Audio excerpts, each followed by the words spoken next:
Ditambah sekarang ada sage, terakota. Asa di sekolah nggak ada dulu warna itu. Ujuk-ujuk ngetren itu. Jadi cik atulah, yang lain ke belum tentu. Boro-boro mikirin rumahnya warna apa, besok tidur di mana, nggak kehujanan gitu udah alhamdulillah. Bukan nggak boleh punya rumah warna terakota, ya. Cuman ya jangan sampai jadi stres gara-gara itu, atau nggak worth it. Asik, nggak worth it. Karena judulnya pakai bahasa Inggris, One Less Lonely Girl. Justin Bieber. Ya. Jangan suka nyiksa diri, ya. Dan kalau mau jujur bisa jadi emang diundang kelakuan kita, ya. Kok saya nggak pernah nipu, kenapa saya ditipu? Nggak harus sama, Pak. Karena bisa jadi punten, dia memang bisnisnya nggak pernah nipu, tapi punten, misalkan selingkuh, istrinya soleha, Allah pengen gugurin dosanya, Allah pengen bikin dia kapok, ya. Nggak mungkin dong istrinya yang soleha dibikin jadi ngaco. Akhirnya ya udah dibikin ada yang nipu, nggak harus sama kan? Saya nggak pernah nipu, kenapa ditipu? Nggak harus sama. Semua yang kecopetan juga belum pernah nyopet biasanya. Iya kan? Iya nggak sih? Iya. Masa kudu pernah nyopet dulu baru ngalamin kecopetan? Tadi yang pada pernah hilang handphone, hilang motor, emang pernah nyolong motor? Itu kebayang tiungan kia nyolong motor, bawa kunci T kemana-mana. Ngerti nggak kunci T? Kunci T tapi bentuknya, ya. Nggak harus sama. Nih kita lihat ya. Tadi Nabi Yunus doanya kayak begitu. Nabi udah sahabat. Umar bin Khattab pernah mengambil sebatang ranting, diajak ngobrol. Ranting enak ya jadi kamu. Kenapa enak jadi ranting? Ada yang bertanya. Ranting ini enak ranting ini enak karena dia tidak akan ditanya oleh Tuhannya. Aku Umar, setiap perbuatanku akan dimintai pertanggungjawaban oleh Tuhannya. Bahkan beliau menambahkan, kalau sekiranya seluruh umatnya Muhammad SAW semuanya masuk surga kecuali satu orang saja, sepertinya aku satu-satunya orang yang gagal ke surga. Ya Allah, pas baca tentang itu, dengar tentang itu, masa Sayyidina Umar yang ngomong kayak begitu? Manusia yang disebut Nabi, kalau aku bukan Nabi terakhir, harus ada Nabi lagi. Orangnya Umar bin Khattab radhiyallahu anhu. Tapi segitunya ngerasa diri paling berdosa. Benarlah kata guru, ternyata merasa soleh itu salah, merasa salah itu, insya Allah mudah-mudahan soleh betulan. Jadi dia sibuknya dengan dosanya, bukan sibuk dengan dosa orang lain. Masalah apapun kejadian, dia sibuk tobat aja, udah. Berarti kan akhirnya jadinya gimana? Akhirnya tanpa sadar, seiring waktu berjalan, setiap kali kejadian dia selalu tobat, otomatis jadi orang yang tambah baik lagi, tambah baik lagi. Gak cuma di hadapan makhluk, di hadapan penciptanya juga. Daripada sibuk nyalahin, kecopetan, dasar maling kurang ajar, emang. Ya, kalau malingnya soleh mau nyopet. Ya. Tapi lihat bagaimana mereka, ya. Imam At-Tirmidzi rahimahullah, kita suka baca hadis, ada HR, hadis riwayat Tirmidzi, meninggal dalam keadaan buta karena di usia senjanya, usia sepuhnya terlalu banyak menangis. Kenapa? Karena takut bekal pulang ke hadapan Allahnya nggak cukup. Nggak cukup gimana wahai imam? Engkau hafal Quran, engkau perawi hadis, tanpa baca kitabmu kami banyak nggak tahu apa yang disabdakan Nabi. Berkat upayamu mengumpulkan hadis Nabi kami jadi tahu betapa besar pahalamu. Tapi nangisin apa sampai misalkan matanya nangis sampai buta, itu nangis yang kayak gimana gitu, nggak kebayang ya. Maka itulah jalan hidup mereka, ya, orang yang soleh betulan. Kok orang lain betulan punya salah, kasih tahu. Orang bikin salah bisa jadi betulan nggak tahu. ya. Dan pakai adab, traktir, ajak ngobrol, nyeblak. Begitu udah tinggal duaan, nasihat masuk, saudaraku, kamu teh nggak boleh kayak gitu. Enak. Jangan malah bikin video sambil muka si orangnya dicoret, terus jelek-jelekin, terus ngajakin orang untuk ikut benci dia. Kita meninggal nggak ditanya kelakuan dia, ditanya kelakuan masing-masing. Ini ada cerita kayak gini ya. Ada seorang anak muda laki-laki, dia bilang ke mamahnya, "Mah, aku mah nggak mau ke masjid lagi mulai besok." "Loh, nak, kenapa?" "Tadi aku habis dari masjid." "Mana? Katanya tempat ibadah." Bapak-bapaknya ada yang cuma tidur-tiduran, ada yang main slot, ada yang lagi gibah, ada yang sosok sibuk bahas politik, ya. Jadi RT juga enggak, ya. Kata ibunya, "Nah, besok ke masjid 1 kali lagi ya. Tapi mama ada tugas buat." "Apa tugasnya, Ma?" "Ingat dispenser yang di ini, yang di masjid? Tolong ambilin mama segelas air penuh. Tolong bawa ke mama, mama tunggu di depan masjid. Jangan tumpah sedikit pun."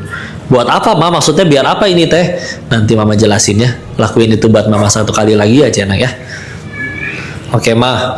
Besok udah ngelawan ke masjid barengan. Mama tunggu di depan, anaknya ngambil sampai penuh. Dan biar nggak tumpah, dia pelan-pelan jagain. Pelan-pelan, akhirnya sampai ke si mamahnya. "Alhamdulillah, Mah, nggak tumpah nih, makasih ya, Nak." Nah, sambil tadi kamu ambil air ke dalam masjid, Ibu pengen tanya nih, tadi waktu kamu bawa air ini keluar, kamu ngeliat nggak ada bapak-bapak lagi gibah?" "Nggak tahu sih, makan lagi sibuk sama airnya." "Ngeliat nggak ada bapak-bapak yang sibuk malah main handphone?" "Nggak tahu, makan ini tadi bawa air." "Ngeliat nggak ada yang malah tidur-tiduran bukannya sholat?" "Nggak tahu, Mama, kan aku bawa air ini biar nggak tumpah sama sekali." Nah, kita juga begitu, nah. Jangan sampai kesibukan kamu nyari kesalahan orang lain membuat lupa kamu punya potensi untuk jadi baik. Ya. Bismillah. Kita juga akhirnya ya udah sibuk berkarya, sibuk jadi baik di hadapan Allah aja. Akan ada yang julid kok, ada selevel Nabi yang mulia aja ada yang julid, apalagi kita yang hina betulan, pasti ada. Kalau mau jawab dengan santun. "Allah sok soleha, biasanya juga TikTok deh, sok ngaji, ya. Ntar ge ini lagi nih, dilepas lagi kerudungnya bla bla bla." Nah, jawab aja, ngaji mah bukan tanda orang soleha, tapi tanda pengen jadi soleha. Baru ge pengen atuh. Berhasil nggak? Nggak tahu. Allah tolongnya jadi, Allah nggak tolongnya kita mah hamba. Yang kami tahu, kalau Allah udah nggak suka sama kita, gampang Allah matiin aja saya waktu lagi maksiat. Ini kenapa udah maksiat berapa kali nggak mati-mati? Oh, berarti Allah nungguin saya tobat. Dan inilah jalan tobatku. Ya. So alim, enggak, ngaji mah bukan tanda orang alim, tanda pengen jadi alim. Baru ge pengen. Berhasil nggak? Nggak tahu. Allah tolong ya jadi, Allah nggak tolong ya udah, nggak bisa apa-apa. Ya. Enak, bismillah. Ya. Lagian, kalau ada orang yang betul-betul soleh dan berkualitas, dia nggak punya waktu buat maki-maki orang lain. Serius. Karena dia juga lagi sibuk mikirin dosanya sendiri, lagi sibuk tobat, sibuk ngaji, sibuk belajar, sibuk berkarya, sibuk tambah dekat sama Allah. Orang yang soleh betulan tahu, aduh ya Allah, Nabi Adam diusir dari surga dosanya 1, saya pengen ke surga dosanya nggak cuma 1. Sedangkan semakin ke hari, waktu buat ngumpulin pahala makin dikit. Karena aslinya makin hari itu kita makin dekat mati. Bahkan bisa jadi nanti malam, nggak ada yang tahu. Karena tahu umurnya makin dikit, waktu untuk bikin pahalanya makin dikit, sedangkan bertambah umur juga potensi dosa nambah banyak. Dan waktu perjumpaan dengan Allah makin dekat, boro-boro ada waktu buat maki-maki orang. Si itu sekarang mulai ngaji, bikin akun siluman buat komen-komen mencaci maki. Ya. masuk ke live-nya buat caci hina dia. Udahlah, mau ditukar satu dunia cinta semua gitu. Tapi Allah nggak ridho gara-gara niat kita salah buat makhluk, bukan buat pencipta makhluk. Mau? Emang laku pujian makhluk di hadapan Allah? Enggak. Jadi udahlah, lempeng, yakin aja modalnya sama Allah, ya. Tujuannya ke Allah. Enak sendiri nanti hidup, istilah, ya. Izin bahasannya desain seringan mungkin ya, karena dari beban wajahnya kayaknya sudah cukup berat, jadi saya berat nggak sih Bu hidup? Bismillah, akan jadi ringan kalau bersama Allah ya. Bismillah. Dan gak ada yang sia-sia, karena yang pahit-pahit itu ujungnya cuma dua. Kalau nggak gugurin dosa, pasti meninggikan derajat. Ya. Apa bedanya kok? Ini saya lagi kena masalah nih. Ini kira-kira nih buat gugurin dosa saya atau untuk ninggiin derajat nih? Beda ini gimana? Kalau kita dosanya itu untuk kepahitannya itu untuk gugurin dosa kita. Kalau buat gugurin dosa biasanya pahit banget, perih gitu. Ya. Sedangkan kalau untuk ninggiin derajat, kata kita ini orang masalahnya berat banget nih. Kata dianya, biasa weh. Kieu weh hirup mah hare-hare weh. Tenang. Kayak lihat kita bebannya para nabi kayak gimana coba. Ada yang dibuang ke sumur oleh saudara kandungnya sendiri. Ada yang udah gitu malah akhirnya dijadikan budak. Begitu akhirnya nyampe istana difitnah sama perempuan sampai masuk penjara. Nabi Yusuf. Ada yang sekedar lelah dakwahin umatnya dimakan ikan paus. Kita berapa kali ninggalin sholat, berapa kali mungkin nyakitin hati orang tua, dicakar kucing juga enggak, boro-boro dimakan paus. Bogor mah nggak ada laut nih, nggak ada lagi lawang seketeng tuh ikan asin banyak ya. Dengan segala macam, ada yang menanti keturunan puluhan tahun sampai lansia, Nabi Zakaria. Tapi mereka yang juga berdoa, walam akum bidu'aika rabbi syaqiyya, surat 19 Maryam ayat 4. Aku tidak pernah kecewa dalam berdoa kepada Allah. Ya. Maryam ayat 4. Yang ngomong kayak gitu adalah yang ujian hidupnya. Ya Bu, ya segitunya. Yang kita nggak akan sanggup. Ya itu karena mereka kepahitannya untuk meninggikan derajat. Ya kita lihat nih, kalau kita ada masalah kok ya pahit banget. Oh ini pasti ada sangkutan dosa nih. Ya. Kalau pahit banget, punten ya. Anak muda diputusin pacarnya, perih biasanya. Karena ya orang kalau lagi bucin, pacarnya nelpon tengah malam dia jemput hujan-hujanan. Pencipta pacar memanggil untuk hayya 'alal falah, mari menggapai kemenangan, dia bisa cuek-cuek aja. Ya. Ya bismillah. Sering-sering tafakur, nanti nambah yakin ke Allah. Selanjutnya nyobain belajar empati ya. Ini mumpung banyaknya ibu-ibu, kita coba empati kepada orang-orang yang ada di sekitar ibu ya. Ini udah pada nikah belum? Belum. Ada yang belum?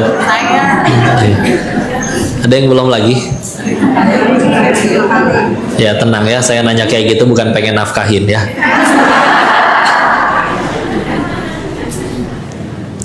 Yuk belajar empati ya. Dunia itu nggak semuanya tentang kita. Ya. Banyak yang ya Allah perjuangannya. Bogor kan kota hujan ya. Kita kadang kebayang 1:30 malam bisa hujan kene di Bogor teh tuh.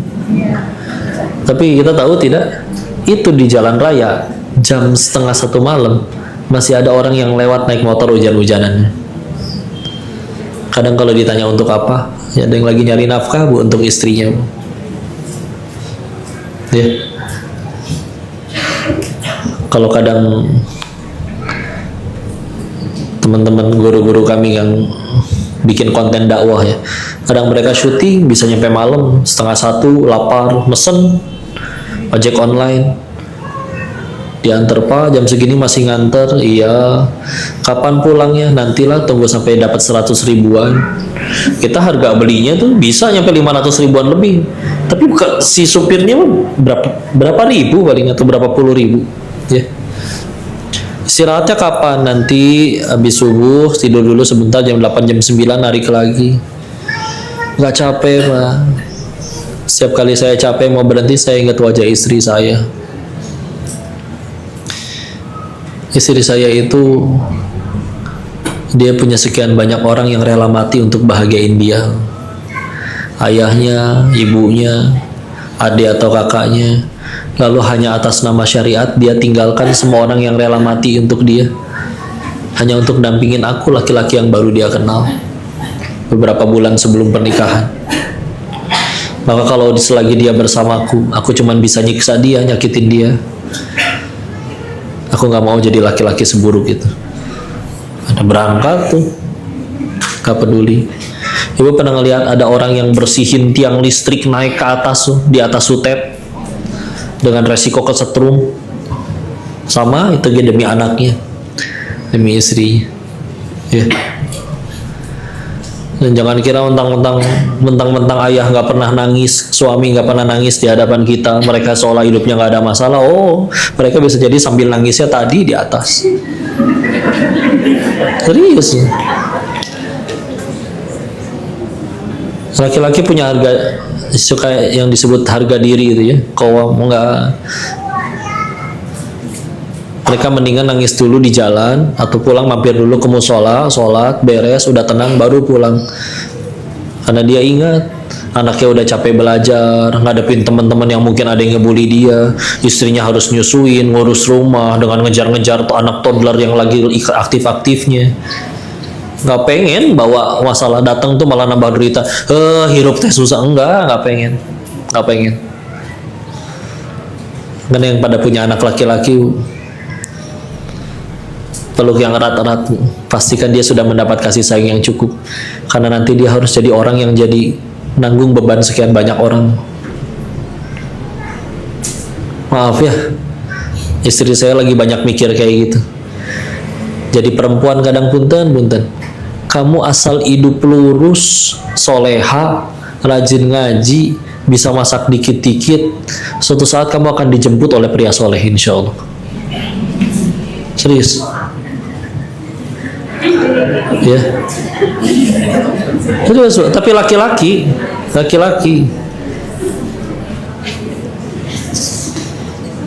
nggak bisa dia kalau nggak buktiin diri.